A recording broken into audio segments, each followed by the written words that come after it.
വളരെ പ്രധാനപ്പെട്ട ഒരു വാർത്തയാണ് തിരുവനന്തപുരത്ത് നിന്നും വരുന്നത്. തിരുവനന്തപുരത്തെ ചരക്ക് ട്രെയിനിൽ തീപിടുത്തം. ഇന്ധനം കൊണ്ടുവന്ന ട്രെയിനിലാണ് തീപിടുത്തമുണ്ടായത്. ഉപ്പിടാമൂട് പാലത്തിന് സമീപമുണ്ടായ അപകടത്തിൽ തീ അണയ്ക്കാനുള്ള ശ്രമം ആരംഭിച്ചിട്ടുണ്ട്. വിവരങ്ങളുമായി MS വീണ ചേരുകയാണ്. വീണ, എങ്ങനെയാണ് ഇപ്പോഴത്തെ അവിടുത്തെ ഒരു സ്ഥിതി? എന്താണ് സംഭവിച്ചത്? ഏറെ ആശ്വാസകരമായ വാർത്തയാണ് ഇപ്പോൾ പുറത്തു വരുന്നത്. ഈ ഗുഡ്സ് ട്രെയിന് ഉണ്ടായ തീപിടുത്തം അത് നിയന്ത്രണ വിധേയമാക്കിയിരിക്കുന്നു എന്നുള്ളതാണ്. അഗ്നിശമന സേന എത്തിയാണ് തീ നിയന്ത്രണ വിധേയമാക്കിയത്.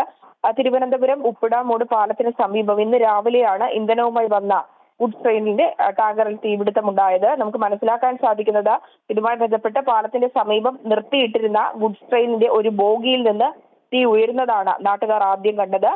നാട്ടുകാർ കാണുകയും തുടർന്ന് ഫയർഫോഴ്സിനെ വിവരം അറിയിക്കുകയുമാണ് ചെയ്തത്. KCBയുടെ അതായത് ഇലക്ട്രിക് ലൈനിൽ തട്ടി ഒരു പക്ഷിയുടെ ചിറകിൽ തീപിടിക്കുകയും ഈ പക്ഷി ബോഗിയിൽ വീഴുകയും ചെയ്തു എന്നാണ് വിവരം. തുടർന്നാണ് ഈ ഒരു തീപിടുത്തം ഉണ്ടായത്. ഒരു പക്ഷേ അപ്പോൾ തന്നെ നാട്ടുകാരുടെ ശ്രദ്ധയുണ്ടാവുകയും തുടർന്ന് അധികൃതരെ വിവരം അറിയിക്കുകയും തീ നിയന്ത്രണ വിധേയമാക്കുകയും ചെയ്തതിനാലാണ് വലിയൊരു ദുരന്തം ഒഴിവായിരിക്കുന്നത്. ഈ ഗുഡ്സ് ട്രെയിനിന്റെ എല്ലാ ബോഗികളിലും പെട്രോൾ ആയിരുന്നു ഉണ്ടായിരുന്നത്.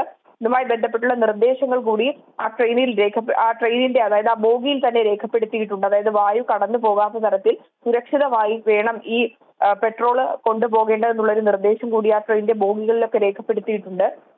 ഇത്തരത്തിൽ കൃത്യമായി വിവരം നാട്ടുകാരത് കാണുകയും അത് അധികാരികളുടെ ശ്രദ്ധയിൽ എത്തിച്ചത് കൊണ്ടാണ് തിരുവനന്തപുരത്ത് ഇന്നുണ്ടാകേണ്ടിയിരുന്ന വലിയൊരു ദുരന്തത്തിൽ നിന്ന് രക്ഷപ്പെട്ടിരിക്കുന്നത്. നീലിമ.